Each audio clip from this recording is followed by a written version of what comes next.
अब बात यह है कि जो दिहाड़ियाँ, जो सारे काम और जो बुशरा बीबी साहिबा जो कर रही होती हैं वो सबके सामने है। वो कोई इससे ढकी छुपी बात तो नहीं है। जो सिचुएशन है वो कोई इससे, वो तो नहीं है कि कोई उससे अलहदा हो गई है सिचुएशन या उससे कुछ चेंज हो गई है। जो कुछ है वो सबके सामने है। और ये बुशरा बीबी साहिबा वाकई वो, अब वो खैबर पख्तूनख्वा में कहने वाले तो कहते हैं कि वो जाकर उधर सलाम कर रही हैं, पूछ रही हैं हाँ जी भाई क्या इस सिचुएशन है, क्या हालात है, और आप मामलात को किस तरफ लेके जा रहे हैं, आप क्या करना चाह रहे हैं, आपने किसको कहाँ पर तकर्रुर किया है, आपने इसका बता दें, आप उसका बता दें।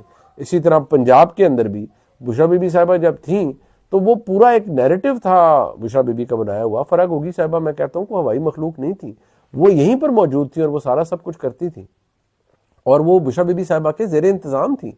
इमरान खान साहब ने अब उन्हें गालियां दे रहे हैं, लेकिन बुशरा बीबी साहिबा बहुत एहतराम, मैं बतौर खातून, बतौर इमरान खान साहब की एहलिया मैं बहुत एहतराम करता हूँ उनका।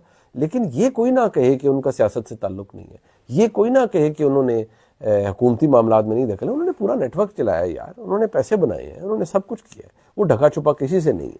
लेकिन अब ये तहरीक इंसाफ के जो दोस्त हैं वो इसलिए बेचारे अब जो बाहर हैं उनकी पोजीशन जेपरडाइज होगी, मजबूरन अब उन्हें मुतालबात से, मुज़ाकरात से पीछे हटना पड़ेगा और वो कहेंगे नहीं नहीं गवर्नमेंट नखरे कर रही है तो हम भी इनको सबक सिखा देंगे और हम सिविल नाफरमानी चलाएंगे।